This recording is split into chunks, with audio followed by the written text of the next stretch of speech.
Imagine sitting at your desk, looking at your paycheck, and wondering, why does it always feel like you're earning less than you should? You've worked hard. You've taken on more responsibilities. Maybe you've even done everything your manager suggested to earn that raise. But somehow, your pay still doesn't reflect your effort. If that sounds familiar, you're not alone. And here's the truth. Being underpaid isn't just a personal problem. It's a structural one. Let's unpack what that really means. When most of us think about pay, we think about performance. We imagine that the better we perform, the more we'll earn. But that's not how the labor market actually works. In reality, pay is shaped by systems, by corporate structures, historical forces, and economic incentives, far more than by individual merit. And once you start to see the structure, the mystery of being underpaid starts to make sense. Take this fact. According to the U.S. Bureau of Labor Statistics, productivity, the amount of output per worker, has increased by roughly 60% since the late 1970s. But median wages? They've only grown about 17% in real terms over that same period. That gap is what economists call the productivity pay disconnect. It means workers are producing more value than ever before, but they're not capturing much of that value in their paychecks. So where does the extra value go? Mostly it flows upward, to shareholders, executives, and capital owners. In the 1960s, the average CEO made about 20 times what a typical worker earned. Today, that ratio is closer to 350 to 1 in large corporations. Now, you might be thinking, okay, but my boss isn't Jeff Bezos. What does that have to do with me? A lot, actually, because the same structural forces that push CEO pay up are the ones that keep worker pay down. They're two sides of the same coin. Let's look at how this plays out day to day. Picture two coworkers, Maya and Carlos. They both work in marketing in a mid-sized company.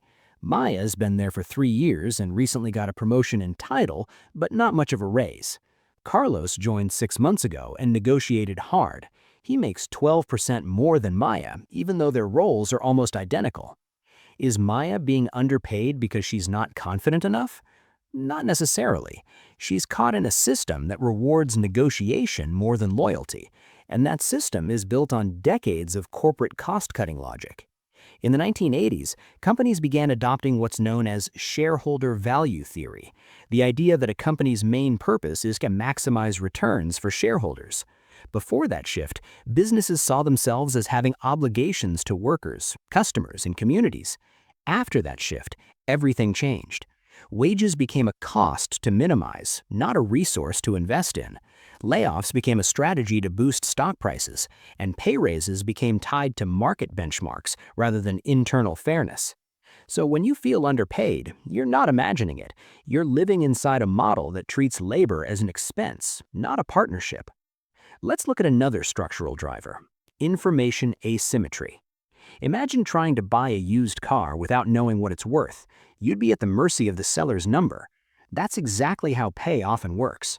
In many workplaces, employees don't know what their peers earn. Salary secrecy gives employers the upper hand in negotiations. According to a 2023 report by PayScale, workers who don't know the pay range for their job are twice as likely to feel underpaid compared to those who do. That's not because they're paranoid, it's because lack of transparency keeps wages artificially low. Now, some regions are fighting back. In New York City, California, and Colorado, new pay transparency laws require companies to list salary ranges in job postings, and the results are striking. A 2023 Indeed study found that transparency laws led to average posted wages increasing by about 3 to 4% in affected areas. That's real money, and it shows how structural fixes, not individual hustle, can shift the balance. Another piece of the puzzle is market concentration. In plain terms, fewer companies now control more of the market. When industries consolidate, competition for workers falls. Let's take retail as an example. In 1990, the top 5 retailers controlled about 25% of the U.S. market. By 2020, they controlled over 50%. When a few employers dominate hiring in a region, they can keep wages lower because workers have fewer alternatives. Economists call this monopsony power. the mirror image of monopoly power but for labor instead of products. It's why a cashier in one town might earn $14 an hour while the same role in a more competitive market pays $17. So again, the difference isn't personal, it's structural. And structural problems need structural solutions. But before we get there, let's talk about another force that shapes pay: automation and outsourcing. Over the past 2 decades, automation has replaced or redefined millions of jobs. A McKinsey report in 2023 estimated that by 2030, up to 30% of current work hours could be automated globally.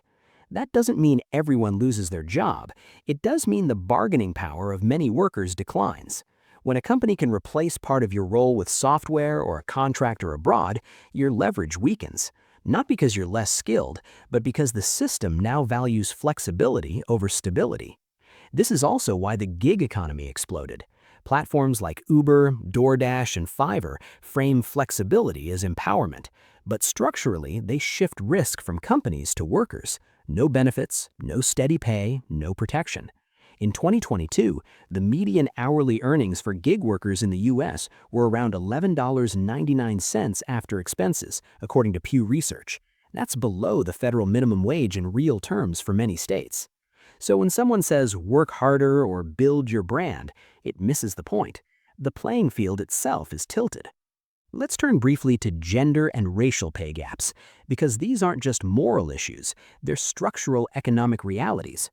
According to the U.S. Census Bureau, in 2023, women earned about 82 cents for every dollar earned by men. For Black women, it was around 69 cents. For Latinas, about 57 cents. Now, some people still argue this gap is due to career choices or time off. But even after adjusting for education, occupation, and experience, most studies find an unexplained gap of 5 to 10% that can't be justified by individual factors. That's structural bias built into pay systems, promotion criteria, and even negotiation outcomes. And these gaps compound over time. A woman who earns 10% less each year than her male counterpart could lose over $400,000 across a 40-year career. That means less wealth, smaller retirement savings, and fewer opportunities to invest or take risks. Again, not personal, structural. And now one of the most invisible structures of all is inflation-adjusted stagnation. You might get a raise, say 3%. It feels good until you realize inflation last year was 3.4%. That means your real pay actually went down. In 2022, U.S. workers saw some of the fastest nominal wage growth in decades, around 5%, but inflation peaked near 8%, so the average worker's purchasing power fell by about 3%. That's like running on a treadmill where the speed keeps increasing. You're moving, but not advancing. And here's the kicker. Companies often use inflation to justify price hikes, but rarely to justify matching pay raises. So profits rise faster than wages, again widening the gap. Let's pause for a second. This all sounds heavy, but understanding the structure isn't about losing hope, it's about reclaiming clarity. Because once you see that being underpaid isn't a reflection of your worth, it's a reflection of systemic design, you can start making smarter decisions within that system. For example, you might change how you approach negotiation. Research from Glassdoor shows that employees who negotiate their job offers earn on average 7% more than those who don't. That's significant, but it's not just about asking for more, it's about understanding why the system resists paying more. You're not begging for extra money, you're asking for fair value in a structure built to minimize it. Another shift you can make is collective, not individual.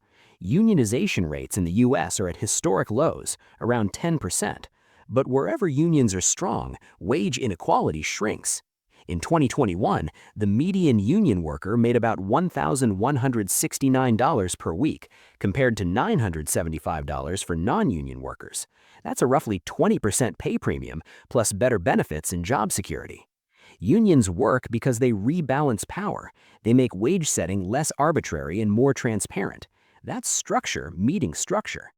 And even if unionizing sounds old-fashioned, new forms of collective action are emerging. Worker co-ops, pay transparency spreadsheets, and digital labor movements that share salary data across industries. These are the modern tools of structural change. Let's look at one more layer: The cultural story of meritocracy. We've been told for generations that success is purely individual. Work hard and you'll be rewarded. But meritocracy works best in systems where opportunity is equal and pay structures are fair. When those conditions break down, meritocracy becomes mythology. Think about this. In 2023, the average American worker needed $78,000 a year to afford basic middle-class expenses, according to SmartAsset's cost of living analysis.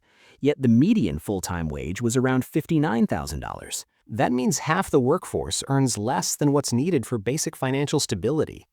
Are half of all workers underperforming? Of course not. They're caught in an economy where wages lag behind both productivity and costs of living. Structural inequality doesn't only affect individuals, it shapes entire generations. Millennials now earn about 20% less than baby boomers did at the same age after adjusting for inflation. Gen Z, entering the workforce today, faces record-high housing costs and student debt, averaging over $37,000 per borrower. So if you feel like you're working harder but getting less in return, that's not a personal failure. That's the architecture of the modern economy. Now, let's talk about what can actually shift this architecture. Policy changes matter. Raising the federal minimum wage, stuck at $7.25 since 2009, would lift millions out of underpayment. If it had kept pace with productivity since the 1960s, it would be around $25 today. That's not a radical idea, it's just arithmetic. Tax policy matters too. For decades, capital gains, money earned from investments, has been taxed at lower rates than wages. That means wealth earns more than work, structurally. Rebalancing that equation could close pay gaps without raising corporate taxes dramatically. Education access matters, but not in the simplistic get-a-degree way. The wage premium for college graduates is real, around 65% higher than high school grads, but student debt cancels much of that gain for many people. So structural reform means making higher education affordable and ensuring that credentials are rewarded fairly in the labor market.